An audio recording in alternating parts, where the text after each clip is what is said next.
Secretary of State Antony Blinken is in Israel this morning, and he'll meet with Israeli Prime Minister Benjamin Netanyahu and his war cabinet.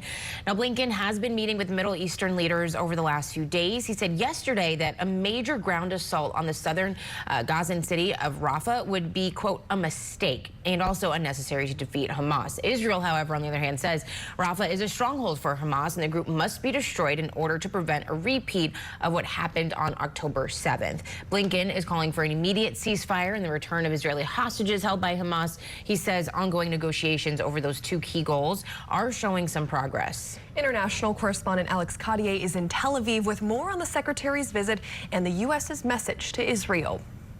Well, this visit by Secretary of State Antony Blinken is his sixth in the region since the October 7th atrocities, but it will almost certainly be different from the previous five because we've seen a shift in that U.S. position over the last few weeks, a toughening of the U.S. position when it comes to Israel's war in Gaza, and a very clear message from Secretary Blinken just in the last day or so saying that any military operation by Israel in the southern city of Rafah in Gaza would be a mistake and that the United States is against it. That means that Israel's government and the United States are really on a collision course when it comes to that operation in Rafah. Prime Minister Netanyahu consistently saying that Israel will go in to that southern city of Rafah, where more than 1 million Palestinians are crammed in about 10% of the Gaza Strip in really dire humanitarian situations. We've also heard in the last few days repeated warnings from Antony Blinken, from the United Nations agencies, about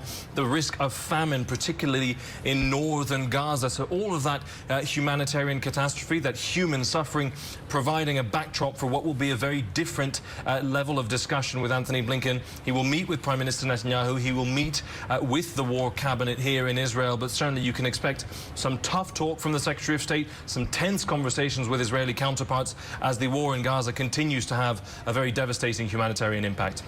Alex Cadier, Scripps News, Tel Aviv.